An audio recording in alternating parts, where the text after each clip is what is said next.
Hi viewers, welcome to our channel. ప్రస్తుతం మనతో పాటు ఇమ్మంది రామారావు గారు సీనియర్ జర్నలిస్ట్ ఉన్నారు. వారితో ఒకసారి మాట్లాడదాం. సార్ నమస్కారం. సార్ నమస్తే బాబు. సార్, ప్రభాస్ గారి ప్రాజెక్ట్ కే కల్కి 2898 AD మూవీ రిలీజ్కు సిద్ధంగా ఉండడంతో చాలామంది ఇప్పుడు ప్రభాస్ గారి గురించి కొన్ని ఇంట్రెస్టింగ్ విషయాలు సోషల్ మీడియాలో చర్చించుకుంటున్నారు. సార్, అందులో మెయిన్గా చూసుకుంటే ప్రభాస్ గారి ఆస్తులు గురించి, ప్రభాస్ గారికి అసలు ఎంత ఆస్తులు ఉన్నాయని చెప్పేసి చర్చించుకుంటున్నారు. ఒకవేళ ప్రభాస్ గారు కనుక పెళ్లి చేసుకోకపోతే ఆ ఆస్తులు ఎవరికి చెందుతాయన్న క్వశ్చన్ కూడా వాళ్ళు చర్చించుకోవడం చూస్తున్నాం. సార్, మరి ఈ ప్రశ్నలకు మీ సమాధానం ఏంటి సార్?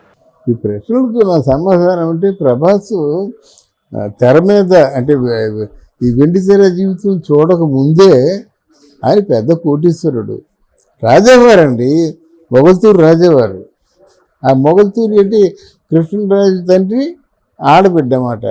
అంటే కృష్ణరాజుకి మేనత్ అవుతుంది, కృష్ణరాజు తండ్రికి ఒక చెల్లెలు అవుతుంది అన్నమాట.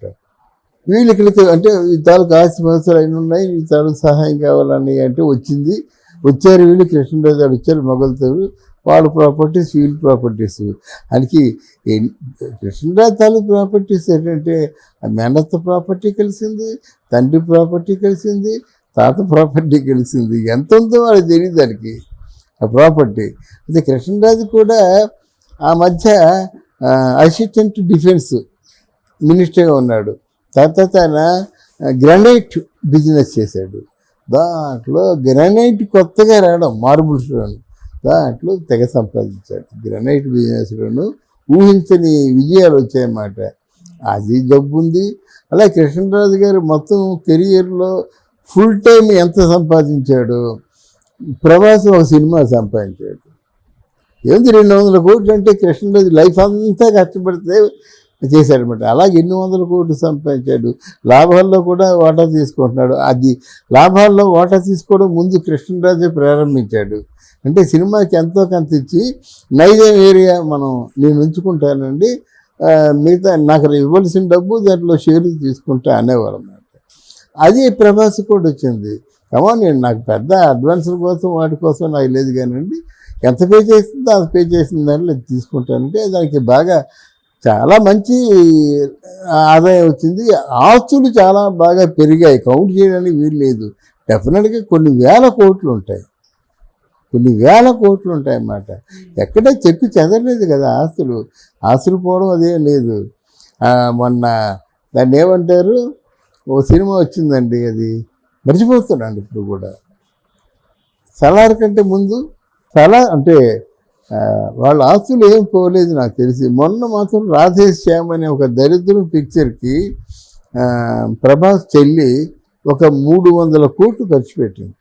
అది మళ్ళీ వెనక్కి రాలేదు. నథింగ్ అన్నమాట. ప్రభాస్కి ఒక 5 కోట్లు 10 కోట్లు 100 కోట్లు అంటే అది నథింగ్ అన్నమాట.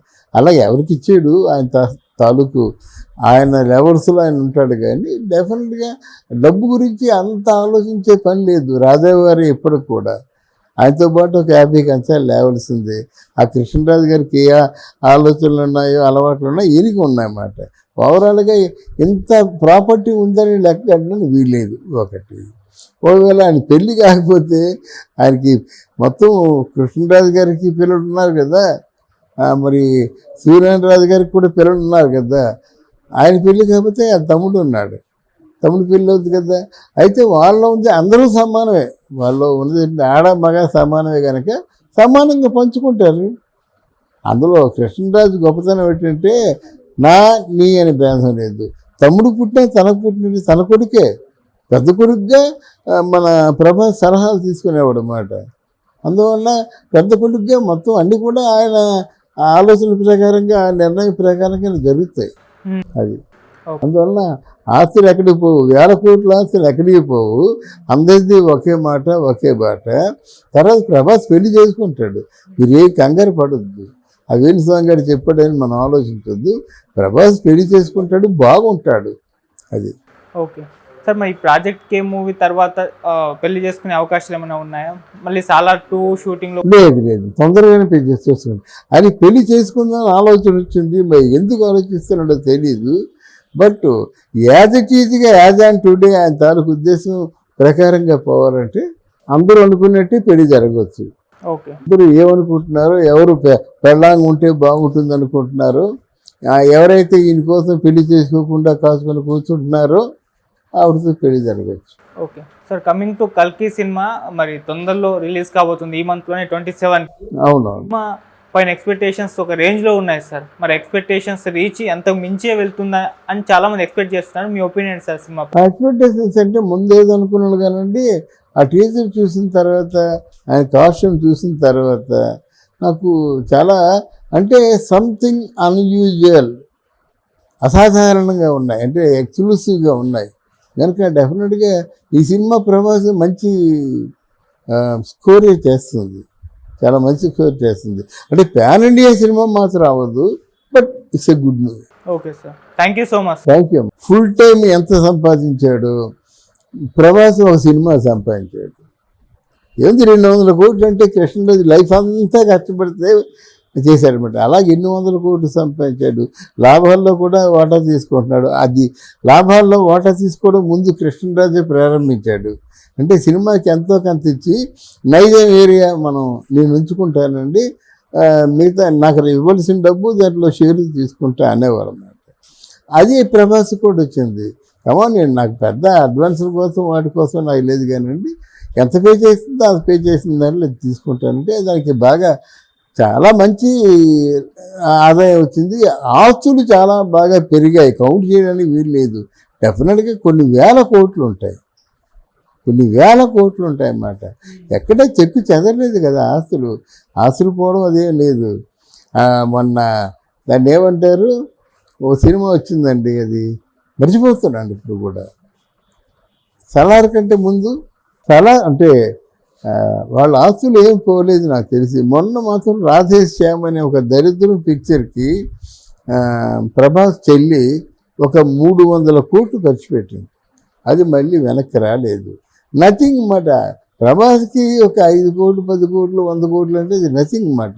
అలా ఎవరికి ఇచ్చాడు, ఆయన తాలూకు ఆయన లెవెల్స్లో ఆయన ఉంటాడు. కానీ డెఫినెట్గా డబ్బు గురించి అంత ఆలోచించే పని లేదు రాధావారి ఎప్పటికి కూడా. ఆయనతో పాటు ఒక 50 కంచాలు లేవలసిందే. ఆ కృష్ణరాజు గారికి ఏ ఆలోచనలు ఉన్నాయో అలవాట్లు ఉన్నాయో ఈయనకి ఉన్నాయన్నమాట. ఓవరాల్గా ఇంత ప్రాపర్టీ ఉందని లెక్క కట్టడానికి వీల్లేదు. ఒకటి, ఒకవేళ ఆయన పెళ్ళి కాకపోతే ఆయనకి మొత్తం కృష్ణరాజు గారికి పిల్లలు ఉన్నారు కదా, మరి సూర్యనారాయణ గారికి కూడా పిల్లలు ఉన్నారు కదా. ఆయన పెళ్ళి కాకపోతే ఆయన తమ్ముడు ఉన్నాడు, తమ్ముడు పెళ్ళి అవుతుంది కదా. అయితే వాళ్ళలో ఉంది అందరూ సమానమే, వాళ్ళు ఉన్నది ఆడ మగ సమానమే కనుక సమానంగా పంచుకుంటారు. అందులో కృష్ణరాజు గొప్పతనం ఏంటంటే నీ అని భేదం లేదు. తమ్ముడు పుట్టినా తనకు పుట్టిన తన కొడుకే, పెద్ద కొడుకుగా మన ప్రభాస్ సలహాలు తీసుకునేవాడు అన్నమాట. అందువల్ల పెద్ద కొడుకుగా మొత్తం అన్నీ కూడా ఆయన ఆలోచన ప్రకారంగా నిర్ణయం ప్రకారంగా జరుగుతాయి. అది అందువల్ల ఆస్తులు ఎక్కడికి పోవు, 1000 కోట్ల ఆస్తులు ఎక్కడికి పోవు, అందరిది ఒకే మాట ఒకే బాట. తర్వాత ప్రభాస్ పెళ్లి చేసుకుంటాడు, మీరేం కంగారు పడద్దు. ఆ వేణుస్వామి గారు చెప్పాడని మనం ఆలోచించద్దు. ప్రభాస్ పెళ్లి చేసుకుంటాడు, బాగుంటాడు. అది ఓకే సార్. మరి ప్రాజెక్ట్ కే మూవీ తర్వాత పెళ్లి చేసుకునే అవకాశాలు ఏమైనా ఉన్నాయా?